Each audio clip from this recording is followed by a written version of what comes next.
14 अप्रैल 1891 मध्य प्रदेश के एक छोटे से सैन्य शहर महू में एक ऐसे बच्चे का जन्म हुआ जिसने आगे चलकर करोड़ों वंचित लोगों की आवाज बनकर भारत का इतिहास बदल दिया। यह कहानी है एक ऐसे व्यक्ति की जिसने बचपन में अपमान सहा, समाज की असमानताओं का सामना किया, लेकिन हार नहीं मानी। उन्होंने शिक्षा को अपना हथियार बनाया, अन्याय के खिलाफ संघर्ष किया और स्वतंत्र भारत के संविधान की रचना करके देश को समानता, स्वतंत्रता और न्याय का मार्ग दिखाया।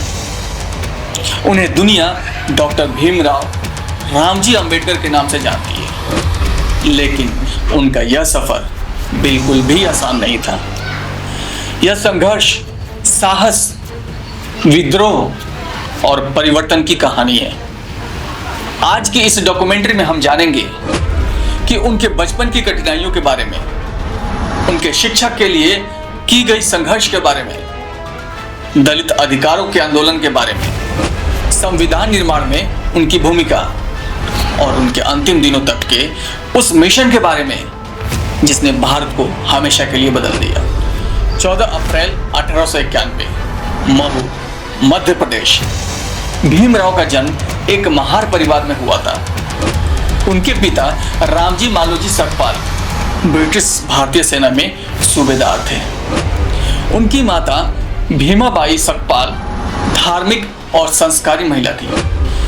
परिवार शिक्षा को महत्व देता था, लेकिन समाज में जातिगत भेदभाव बहुत ही गहरा था।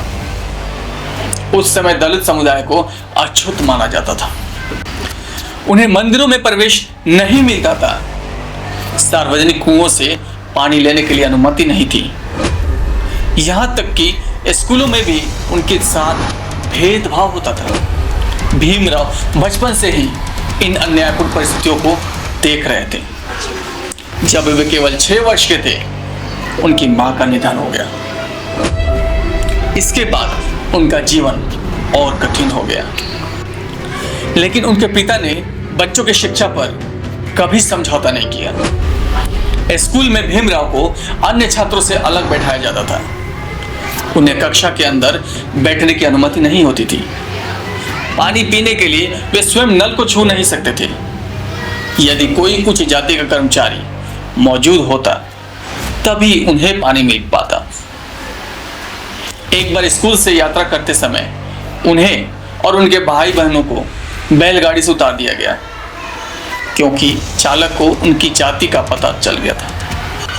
घंटों तक वे सड़क पर फंसे रहे। इन घटनाओं ने भीमराव के मन में एक सवाल पैदा किया। क्या केवल जन्म के आधार पर किसी इंसान की गरिमा छीनी जा सकती है? यही प्रश्न आगे चलकर उनके जीवन का मिशन बन गया। सभी कठिनाइयों के बावजूद भीमराव पढ़ाई में अत्यंत प्रतिभाशाली थे।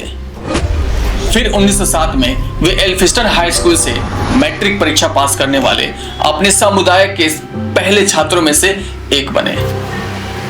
यह केवल उनकी व्यक्तिगत उपलब्धि नहीं थी, यह पूरे दलित समाज के लिए आशा की एक नई किरण थी।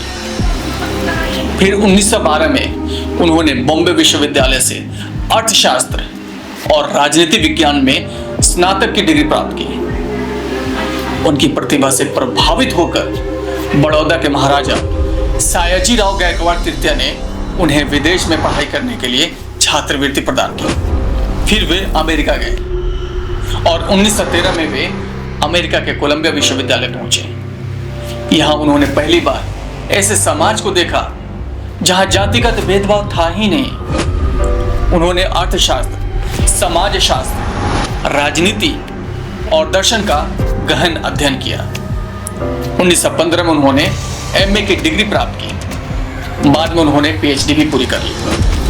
इसके बाद वे लंदन स्कूल ऑफ इकोनॉमिक्स में एडमिशन लिए। साथ ही उन्होंने ग्रेज इन से कानून की पढ़ाई भी की। उन्होंने डीएससी और बैरिस्टर की उपाधि हासिल की। उस समय इतनी उच्च शिक्षा प्राप्त करना किसी भी भारतीय के लिए कठिन था, और दलित समुदाय से आने वाले व्यक्ति के लिए तो और भी लगभग असंभव था। लेकिन डॉक्टर अंबेडकर ने असंभव को संभव कर दिखाया। भारत लौटने के बाद उन्हें बड़ौदा राज्य में नौकरी मिली, लेकिन यहां भी उन्हें जातिगत भेदभाव का सामना करना पड़ा। कोई उन्हें रहने के लिए मकान तक देने के लिए तैयार नहीं था। कार्यालय में भी अपमान सहना पड़ता था। उन्होंने महसूस किया कि केवल व्यक्तिगत सफलता समाज की समस्याओं का समाधान नहीं कर सकती। इसके बाद उन्होंने सामाजिक आंदोलन शुरू किया। उन्होंने समाचार पत्र मूक नायक की शुरुआत की। बाद में बहिष्कृत भारत नामक पत्रिका भी शुरू की। इन माध्यमों से वे समाज में समानता और न्याय की मांग उठाने लगे। उनका प्रसिद्ध नारा था, शिक्षित बनो, संगठित रहो और संघर्ष करो। फिर 1927 में डॉक्टर अंबेडकर ने महाराष्ट्र के महाड़ में ऐतिहासिक आंदोलन शुरू किया।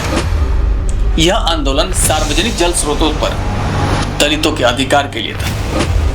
महाड़ के 14 तालाब से दलितों को पानी लेने की अनुमति नहीं थी। फिर डॉक्टर अंबेडकर हजारों लोगों के साथ वहां पहुंचे। उन्होंने तालाब से पानी पिया और घोषणा की, पानी पीना हमारा अधिकार है, कोई दया नहीं। यह भारतीय सामाजिक इतिहास की सबसे महत्वपूर्ण घटनाओं में से एक थी। इसी दौरान उन्होंने मनुस्मृति दहन भी किया, क्योंकि उनका मानना था कि समाज में समानता स्थापित करने के लिए भेदभाव पूर्ण विचारधाराओं को चुनौती देना भी आवश्यक है। फिर 1930 के दशक में डॉक्टर अंबेडकर ने लंदन में आयोजित गोलमेज सम्मेलनों में भाग लिया। उन्होंने दलित समुदाय के लिए अलग निर्वाचन क्षेत्र की मांग की। ब्रिटिश सरकार ने इस मांग को स्वीकार करते हुए कम्युनल अवार्ड की घोषणा की, लेकिन महात्मा गांधी ने इसका विरोध किया और यरवदा जेल में उन्होंने अनशन शुरू कर दिया। देश में तनाव बढ़ गया। अंततः 1932 में पूना पैक्ट हुआ। इसके तहत अलग निर्वाचन क्षेत्र के स्थान पर अनुसूचित जातियों के लिए आरक्षित सीटों की व्यवस्था की गई। हालांकि डॉक्टर अंबेडकर इस समझौते से पूरी तरह संतुष्ट नहीं थे, लेकिन उन्होंने राष्ट्रीय हित को ध्यान में रखते हुए इसे स्वीकार किया। डॉक्टर अंबेडकर केवल समाज सुधारक ही नहीं थे, वे एक महान अर्थशास्त्री और राजनीतिक विचारक भी थे। उन्होंने इंडिपेंडेंट लेबर पार्टी और बाद में शेड्यूल कास्ट फेडरेशन की स्थापना भी की। वे श्रमिकों के अधिकारों का प्रबल समर्थक थे। उनके प्रयासों से कई महत्वपूर्ण श्रम सुधार लागू हुए, जैसे 8 घंटे का कार्य दिवस, मातृत्व लाभ, कर्मचारियों के लिए सामाजिक सुरक्षा और श्रमिक कल्याण नीतियां। वे महिलाओं के अधिकारों के भी समर्थक थे। उन्होंने महिलाओं को संपत्ति और सम्मान अधिकार दिलाने के लिए हिंदू कोड बिल का समर्थन किया। फिर 15 अगस्त 1947 को भारत स्वतंत्र हुआ।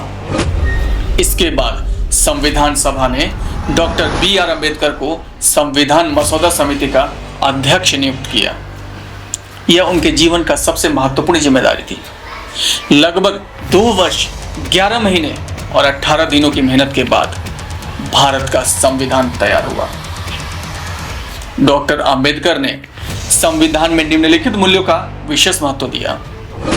सबसे पहला, इक्वालिटी यानी समानता। सभी नागरिक कानून की नजर में एक समान होंगे। लिबर्टी यानी स्वतंत्रता, विचार, अभिव्यक्ति और धर्म की स्वतंत्रता। अगला था जस्टिस यानी न्याय, सामाजिक, आर्थिक और राजनीतिक न्याय। और अगला था फ्रेटर्निटी यानी बंधुत्व, सभी भारतीयों के बीच भाईचारा और एकता। 26 नवंबर 1949 को संविधान सभा ने संविधान को अपनाया। फिर 26 जनवरी 1950 को यह लागू कर दिया गया। इसी कारण डॉक्टर अंबेडकर को भारतीय संविधान के मुख्य शिल्पकार कहा जाता है। उन्होंने चेतावनी देते हुए कहा था, राजनीतिक लोकतंत्र तब तक सफल नहीं हो सकता जब तक सामाजिक लोकतंत्र स्थापित न हो जाए। स्वतंत्र भारत के पहले कानून मंत्री के रूप में उन्होंने कार्य किया। उन्होंने महिलाओं और वंचित वर्गों के अधिकारों को मजबूत करने के लिए कई प्रयास किए, लेकिन हिंदू कोड बिल पर पर्याप्त समर्थन न मिलने की वजह से वो निराश हो गए। फिर 1951 में उन्होंने कानून मंत्री पद से इस्तीफा दे दिया। उनका मानना था कि सामाजिक सुधार के बिना वास्तविक लोकतंत्र बिल्कुल भी संभव नहीं है। डॉक्टर अंबेडकर ने कहा था, मैं हिंदू के रूप में पैदा हुआ हूं, लेकिन हिंदू के रूप में मरूंगा नहीं। 14 अक्टूबर 1956 को नागपुर में उन्होंने लाखों अनुयायियों के साथ बौद्ध धर्म स्वीकार किया।